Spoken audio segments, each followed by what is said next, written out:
প্রথমে নির্মাণ সামগ্রী সরবরাহের প্রস্তাব দেওয়া হয়, পরে দাবি করা হয় চাঁদা।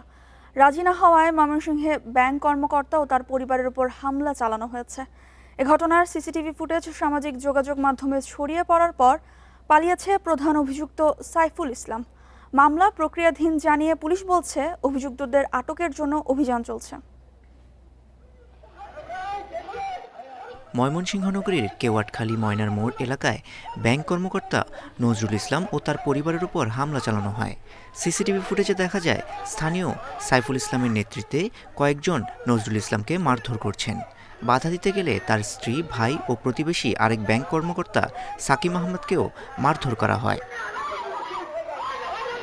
ভুক্তভোগীরা জানান, নগরীর পলাশপুরে ব্যাংক লোন নিয়ে 5তলা বাড়ি নির্মাণ শুরু করেন জনতা ব্যাংকের সিনিয়র অফিসার নজরুল ইসলাম। এরপর স্থানীয় প্রভাবশালী সাইফুল ইসলাম নির্মাণ সামগ্রী সরবরাহের প্রস্তাব দেন এবং চাঁদা দাবি করেন। এতে রাজি না হলে দলবল নিয়ে চালানো হয় হামলা। আমি এটা হয়তো মনে করছিলাম হুমকির মতোই থাকবে, কিন্তু আমি যে এইভাবে আক্রমণের শিকার হব, অতর্কিত হামলার শিকার হব, একজন অফিসার হিসেবে আমি এটা কখনোই কল্পনাই রাখতে পারিনি। এটা আমরা জানতাম না যে এইভাবে সন্ত্রাসীরা অতিরিক্তভাবে হামলা করবো। এটা ঝুঁকিপূর্ণভাবে হামলা করছে।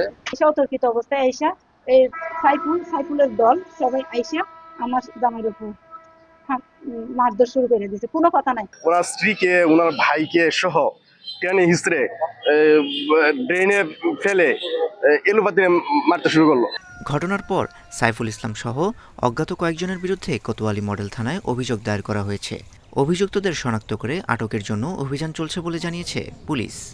তাদের এগেনস্টে অভিযোগই দিয়েছেন নজরুল সাহেব। তো সেই অভিযোগের তদন্তের পাশাপাশি আমরা একসাথে আসামিও ভিডিও ফুটেজটা যেটা আমাদেরকে সহায়ক করছে সেটা হচ্ছে প্রকৃতপক্ষে কারা জড়িত, তার ওনার যে সাসপেক্ট বা সন্দিগ্ধ কিছু নামও পেয়েছি আমরা, এবং এটার সাথে টোটাল যারা জড়িত তাদেরকে শনাক্ত করতে সুবিধা হবে। হামলার ঘটনার পর থেকে নিরাপত্তা শঙ্কায় নজরুল ইসলাম ও তার পরিবার। এদিকে ঘটনার পর থেকে পলাতক অভিযুক্ত সাইফুল ইসলাম। Independent news.